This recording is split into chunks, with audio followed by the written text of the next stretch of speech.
नमस्कार दोस्तों, स्वागत है आपका आपके अपने YouTube चैनल जीएस जीनियस में। जैसा कि आप आज स्क्रीन पर देख रहे हैं, दक्कन प्लेट्यू अर्थात दक्कन के पठार, उसमें आज हम वेस्टर्न घाट को पढ़ाएंगे।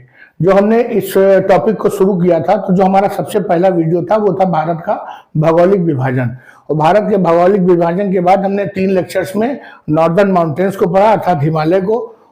उसके बाद 3 लेक्चर्स में हमने नॉर्दर्न प्लेन्स को पढ़ा। फिर एक लेक्चर ईस्टर्न जो हमारे डेजर्ट पोर्शन था उस पर पढ़ा। उसके बाद हम डेक्कन प्लेटू में आए। डेक्कन प्लेटू में हम सेंट्रल हाईलैंड्स और eastern plateau, north eastern plateau, इन सबको डिटेल में पढ़ चुके हैं। उसके बाद डेक्कन ट्रैप पढ़ चुके हैं, आंध्रा का प्लेटू पढ़ चुके हैं, आंध्रा का पठार पढ़ चुके हैं, कर्नाटक के पठार पढ़ चुके हैं। और आज हम पढ़ने जा रहे हैं पश्चिमी घाट। तो जो पश्चिमी घाट है ये, और उसके बाद ईस्टर्न घाट हम पढ़ेंगे अर्थात पूर्वी घाट पढ़ेंगे। उसके बाद हमारा जो डेक्कन प्लेटू वाला जो पोर्शन है वो समाप्त हो जाएगा। अगले में हम कोस्टल प्लेन्स को उठाएंगे। तो चलिए मित्रों, वेस्टर्न घाट शुरू करें। इससे पहले हमारा रिक्वेस्ट है कि हमारे चैनल को सब्सक्राइब कर लीजिए। चैनल सब्सक्राइब करने से आपको फिजिकल ज्योग्राफी के, इंडियन ज्योग्राफी के और यूपीएस स्पेशल और उसके अलावा करंट अफेयर्स में जो सिविल सर्विसेज क्रॉनिकल की मैगजीन आती है, इसके नियमित रूप से 4 से 5 वीडियो आपको पूरे दिन भर में अवश्य मिलेंगे। तो आइए मित्रों, शुरू करते हैं वेस्टर्न घाट। सबसे पहले एक छोटा सा रिवीजन मार लेते हैं 2 मिनट में। हमने जब भारत को भौगोलिक रूप से विभाजित किया था, तो सबसे पहले हमने देखा था हिमालय, जो उत्तर के पर्वतीय जो क्षेत्र है, ये हिमालय के मैदान है। ये जो भूरे रंग से आपको दिखाई दे रहे हैं। इसके बाद हमने देखा था उत्तर के विशाल मैदान। उत्तर के विशाल मैदान को हमने 4 भाग में डिवाइड किया था। एक था राजस्थान, पंजाब, हरियाणा, गंगा के मैदान, और जो है हमारे नॉर्थ ईस्टर्न अर्थात ब्रह्मपुत्र के मैदान। और जो हिमालय पर्वत है, इसको भी हमने 3 भाग में डिवाइड किया था। एक था हिमाद्री, हिमाचल और शिवालिक की पहाड़ियां। और अब इसके बाद हमने डेजर्ट पोर्शन को देखा, जो थार का मरुस्थल था। और उसके बाद हमने डेक्कन प्लेटू को शुरू किया था। डेक्कन प्लेटू को हमने कई भागों में बांट के पढ़ा था। एक था सेंट्रल हाईलैंड्स, फिर दूसरा था पूर्व का पठार, फिर हमारा था पूर्वोत्तर के पठार। उसमें हमने विंध्याचल, सतपुड़ा, डेक्कन ट्रैप, आंध्रा के पठार, कर्नाटक के पठार, ये सभी हमने डिटेल से लाइन से पढ़ा था। आज हम वेस्टर्न घाट को पढ़ेंगे, जिनकी लोकेशन जो है लगभग इस जगह पे है, जो डेक्कन प्लेटू है उसके पश्चिम में। ये हमारे वेस्टर्न घाट है। अच्छा, पश्चिमी घाट ये कहाँ घाट जाता है, लेकिन है ये पर्वत श्रेणी। तो हम क्या क्या देख चुके हैं इसमें? डेक्कन ट्रैप देख चुके हैं, ईस्टर्न प्लेटू देख चुके हैं, नॉर्थ ईस्टर्न प्लेटू देख चुके हैं, कर्नाटका का पठार देख चुके हैं, आंध्रा पठार देख चुके हैं, सदर्न हिल्स देख चुके हैं, और इसके अलावा हम लोगों ने विंध्याचल रेंज देखी है और सतपुड़ा रेंज देखी है। ये जो है इतना कुछ हम जो है दक्कन के पठार में देख चुके हैं। आज हम देखने जा रहे हैं वेस्टर्न घाट अर्थात पश्चिमी घाट। इन पश्चिमी घाटों की एक बार और लोकेशन देखते हैं इस चित्र में। ये हमारे पश्चिमी घाट हैं। ये जो आपको दिख रहा है ब्राउन कलर से, ये यहाँ करीब जो है महाराष्ट्र से शुरू होते हैं, महाराष्ट्र के शुरुआत से, और नीचे कन्याकुमारी तक जाते हैं। वेस्टर्न जो कोस्ट एरिया है उसके पैरेलल में। तो आइए शुरू करते हैं। Western Ghats are second largest mountain range after Himalaya. Bharat में जो सबसे बड़ी पर्वत श्रेणियां हैं, वो सबसे बड़ी कौन सी है? हिमालय है, और दूसरे नंबर पे पश्चिमी घाट है। ये दूसरे सबसे बड़ी पर्वत श्रेणी है, और इसको हम सह्याद्री नाम से भी जानते हैं। अगर कहीं सह्याद्री पर्वत श्रेणी लिखी हो तो कंफ्यूज मत होइएगा, पश्चिमी घाट का ही दूसरा नाम सह्याद्री पर्वत श्रेणी है। और ये जो वेस्टर्न जो सह्याद्री पर्वत श्रेणी है, ये दक्कन के पठार और जो हमारे पश्चिमी कोस्टल प्लेन्स हैं अर्थात जो पश्चिमी तटीय तट हैं, उनके बीच में एक बॉर्डर का काम करते हैं।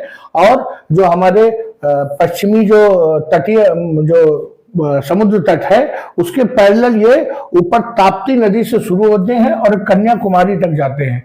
मैंने आपको चित्र में, अभी मानचित्र में दिखाया कि ऊपर ताप्ती नदी से शुरू होकर नीचे कन्याकुमारी तक जाते हैं। और किसके पैरेलल है? ये जो हमारा पश्चिमी तट है, समुद्र तट, उसके पैरेलल है। और पश्चिमी जो समुद्र तटीय मैदान है और डेक्कन प्लेटू के बीच में बॉर्डर का काम करते हैं, और डेक्कन प्लेटू की ये जो पश्चिमी बाउंड्री है उसको निर्धारित करते हैं। इनकी लंबाई पूरी ऊपर से नीचे तक 1600 किलोमीटर है। कुछ विद्वान दक्षिणी पहाड़ियों को अलग मानते हैं, जबकि बहुत से विद्वानों का मानना है कि जो हमारे पश्चिमी घाट हैं वही ताप्ती नदी से लेकर के कन्याकुमारी तक गए हुए हैं। जो लोग अलग मानते हैं वो इस आधार पर मानते हैं कि जो दक्षिणी पहाड़ियां हैं, जिनमें की नीलगिरी की पहाड़ी, अन्नामलाई की पहाड़ी, इलायची की पहाड़ी, पलानी हिल्स, इन सबका जो कंपोजिशन और कंस्ट्रक्शन है वो पश्चिमी घाट से डिफरेंट है। उनका मानना है कि ये किसी अलग पीरियड में इन्होंने आकार लिया था। ये कॉन्टिन्यूअस वाटर डिवाइड है, अर्थात जल विभाजक के रूप में काम करता है। ये इतना ऊंचा पहाड़ है कि जो नदियां इसके पूरब में है वो पूरब की ओर बह के बे ऑफ बंगाल में चली जाती हैं, बंगाल की खाड़ी में चली जाती हैं, और जो नदियां छोटी छोटी नदियां इसके पश्चिम में जिनका ओरिजिन है वो सीधे अरेबियन सी अर्थात अरब सागर में गिरती हैं। कोई भी नदी, पूरब की नदी पश्चिम की ओर क्रॉस करके नहीं जाती है, और ना ही पश्चिम की कोई नदी क्रॉस करके पूरब की ओर जाती है। अर्थात ये एक सीधे जल विभाजक का काम करता है। इधर का बेसिन, पूरब का बेसिन पूरब की तरफ, पश्चिम का बेसिन पश्चिम की तरफ। इसके अलावा जो महाराष्ट्र से कन्याकुमारी तक जो है ये बिल्कुल सीधी, कॉन्टिन्यूअस है, सीधी है, मतलब बिल्कुल एक लाइन में है, कहीं भी ज्यादा टूट फूट नहीं हुई है अभी तक। इसी कारण इनको पार करने के लिए अगर कोई व्यक्ति मध्य भारत से और पश्चिमी तट पर जाना चाहता है तो उसको दर्रों से होकर जाना पड़ता है, किसी भी जगह से इसको पार नहीं किया जा सकता है, इतनी कॉन्टिन्यूअस है ये। और ऐसे ही अगर पश्चिमी तटीय मैदानों से मुंबई और इस तरफ से कोई जाना चाहता है मध्य भारत की तरफ, बाकी जो भारत का हिस्सा है, तो उसको भी इन्हीं दर्रों से होकर के जाना पड़ेगा, हर जगह से पास नहीं किया जा सकता है। और जो सह्याद्री की पर्वत श्रेणी है, इनकी जो चौड़ाई है वो उत्तर में कम है, लेकिन जैसे जैसे ये दक्षिण की ओर बढ़ती हैं इनकी चौड़ाई बढ़ती चली जाती है। उत्तर में ये 50 किलोमीटर चौड़ी है और दक्षिण में इनकी चौड़ाई बढ़कर 300 किलोमीटर हो जाती है। ये अभी हम मानचित्र में देखेंगे। इनका जो एवरेज एलिवेशन है अर्थात औसत ऊंचाई है समुद्र तल से, ये 900 से 1600 मीटर है। अर्थात ये हिमालय की तरफ बहुत ऊंची नहीं है, लेकिन औसत ऊंचाई इनकी 900 से 1600 मीटर है। वेस्टर्न घाट को हम पढ़ाई के लिए 3 हिस्सों में डिवाइड करते हैं। एक है अपर सह्याद्री, इसको हम नॉर्दर्न सह्याद्री या नॉर्दर्न वेस्टर्न प्लेन भी कहते हैं, अर्थात ऊपरी सह्याद्री या उत्तरी सह्याद्री या उत्तरी पश्चिमी घाट, ये तीनों नामों से जानते हैं। इसके अलावा दूसरी है मिडिल सह्याद्री या सेंट्रल सह्याद्री, इसको हम मध्य सह्याद्री, केंद्रीय सह्याद्री या मध्य वेस्टर्न घाट अर्थात मध्य पश्चिमी घाट भी कहते हैं। इसके बाद हुआ लोअर सह्याद्री अर्थात निचली सह्याद्री या दक्षिणी सह्याद्री या दक्षिणी पश्चिमी घाट। तो इन नामों से हम इनको 3 भागों में डिवाइड करते हैं, ऊपरी, मध्य और निम्न, उत्तरी, केंद्रीय या दक्षिणी, चाहे उनको सह्याद्री कर दीजिए चाहे वेस्टर्न घाट कर दीजिए। अब आपको बताएं जो 16 डिग्री नॉर्थ लैटिट्यूड है अर्थात 16 डिग्री उत्तरी अक्षांश रेखा, ये गोवा में होके गुजरती है। गोवा जो शहर है, गोवा जो राज्य है, वहां से गुजरती है। और ये जो हमारी सह्याद्री रेंज है इसको 2 हिस्सों में पहले बांटती है, अपर और मिडिल में। तो ये जो है, अगर प्रश्न आता है कि ऊपरी सह्याद्री और जो मध्य सह्याद्री है उसके बीच में डिवाइड किस प्रकार है, तो 16 डिग्री नॉर्थ लैटिट्यूड, 16 डिग्री उत्तरी अक्षांश रेखा जो कि यहां से होकर गुजरती है, ये इसको 2 हिस्सों में डिवाइड करती है।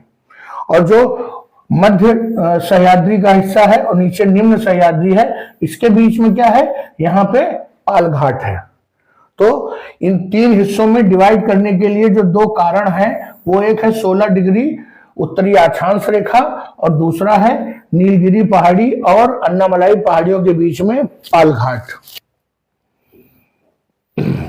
वहीं पर और थाल घाट, ढोर घाट, पाल घाट, सेनाकोटा गैप, ये सभी अभी हम आपको एक एक करके दिखाएंगे। सबसे पहले हम देखते हैं ऊपरी सह्याद्री अर्थात जो उत्तरी सह्याद्री है, ये लगभग 650 किलोमीटर की लंबी है और ताप्ती नदी से शुरू होती है उत्तर में, और दक्षिण में जो मलप्रभा नदी का उद्गम स्थान है उत्तरी या उत्तरी पूर्वी गोवा में, वहां तक ये जो है अपर सह्याद्री लंबी है। ये जो रेंजेस है इनकी लंबाई लगभग 650 किलोमीटर है और जो औसत ऊंचाई है इनकी वो 550 मीटर है। अर्थात जो नॉर्थ सह्याद्री उत्तरी सह्याद्री श्रेणी है वो ताप्ती नदी से लेकर मलप्रभा नदी के उद्गम स्थान तक इसको अपर सह्याद्री या उत्तरी सह्याद्री मानते हैं। और इनका जो वेस्टर्न स्लोप है अर्थात जो पश्चिमी घाट पश्चिमी समुद्र तट की तरफ जो स्लोप है जो ढाल है वो एक खड़ी दीवार की तरह है। उसका जो ढाल है वो बहुत कम है, जो बिल्कुल खड़ी कगार है, अर्थात बहुत कठिन जो उसकी खड़ी जो वो है ढाल। तो ये पश्चिमी तट की तरफ ये खड़ी कगार एक लंबी ऊंची दीवार की तरह है, जबकि जो मध्य भारत की तरफ इसका स्लोप है वो काफी ढलुआ है। और ये जो हमारे वेस्टर्न घाट हैं ये लावा के निक्षेप इसके ऊपर कवर्ड है, अर्थात जब भी इनका निर्माण हुआ होगा तो जो मूल जगह रही होगी, जैसे डेक्कन ट्रेप हमारा लावा के मैदान है, लावा का पठार से बने हैं, तो उसी समय ये इस पर भी पठार जम गया होगा और बाद में ये उठ गए। कैसे उठे ये हम आगे बताएंगे आपको।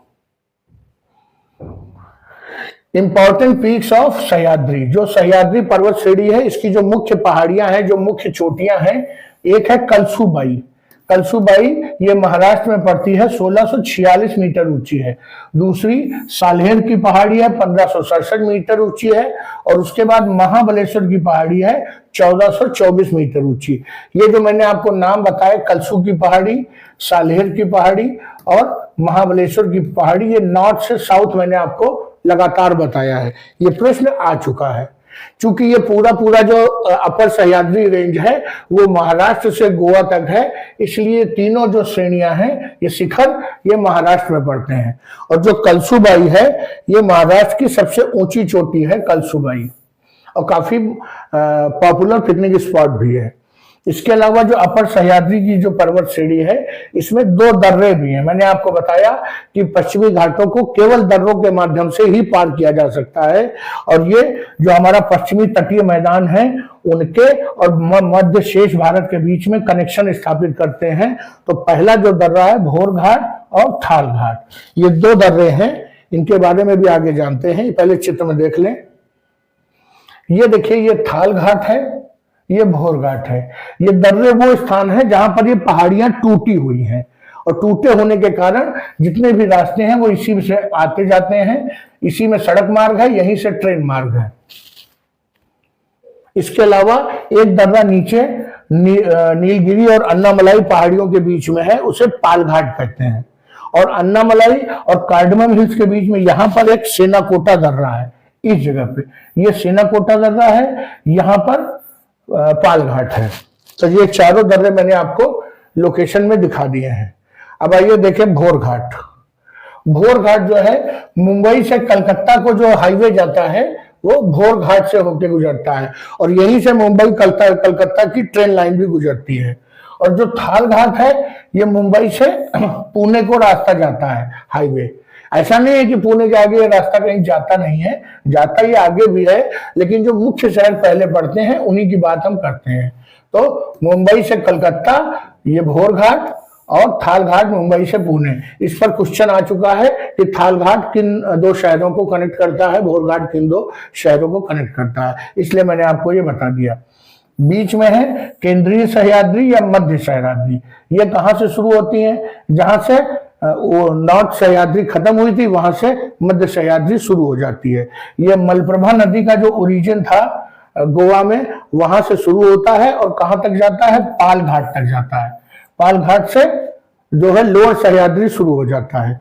और मिडिल सह्याद्री की लंबाई कितनी है, 650 किलोमीटर, लगभग उतनी ही जितनी उत्तरी सह्याद्री की थी।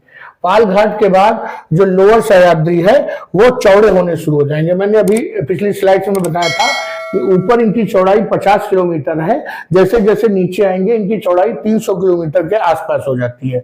पाल घाट क्या करती है, पाल घाट नीलगिरी की पहाड़ियों और अन्नामलाई की पहाड़ी के बीच में एक विभाजक की तरह काम करती है। और यहीं से नीलगिरी की पहाड़ियां हमारी मध्य सह्याद्री में आती हैं और जो अन्नामलाई की पहाड़ी हैं वो हमारी लोअर सह्याद्री में आती हैं। जो पाल घाट है ये भी एक दर्रा है और ये पलक्कड़ और कोयम्बटूर दो शहरों के बीच में न केवल सड़क मार्ग बल्कि रेल मार्ग भी जो है इसी से होकर के गुजरता है और ये नीलगिरी और अन्नामलाई के बीच में स्थित है। और एक और इंपॉर्टेंट पॉइंट है कुद्रेमुख, 1892 मीटर ऊंचा जो कुद्रेमुख का शिखर है, ये कर्नाटक की सबसे ऊंची पहाड़ी है। मैंने आपको बताया महाराष्ट्र से होकर गुजरता है, तो महाराष्ट्र का कलसुबाई और कुद्रेमुख कर्नाटक की सबसे ऊंची चोटी है। जो हमारी लोअर सह्याद्री है अर्थात जो दक्षिण सह्याद्री या दक्षिणी पश्चिमी घाट है, ये वहां से शुरू होते हैं जहां पर हमारी मध्य सह्याद्री खत्म होती है अर्थात पाल घाट से शुरू होती है और देश के अंतिम बिंदु दक्षिण बिंदु कन्याकुमारी तक जाती है और लगभग 290 किलोमीटर इसकी लंबाई है। और पाल घाट जैसे जैसे आगे बढ़ते हैं ये चौड़ा होता चला जाता है। पाल घाट के बाद वेस्टर्न घाट चौड़ा होकर लगभग आखिरी में 300 किलोमीटर तक हो जाता है। नीलगिरी सबसे ऊपर है, उत्तर में नीलगिरी पहाड़ियां जो कि हमारा मध्य सह्याद्री का हिस्सा है। उसके बाद हमारे लोअर सह्याद्री में अन्नामलाई हिल्स है और उसके बाद इलायची की पहाड़ियां अर्थात कार्डमम हिल्स हैं और इन्हीं के पूर्व में पलानी हिल्स हैं। आइए बात करें अनाईमुड़ी।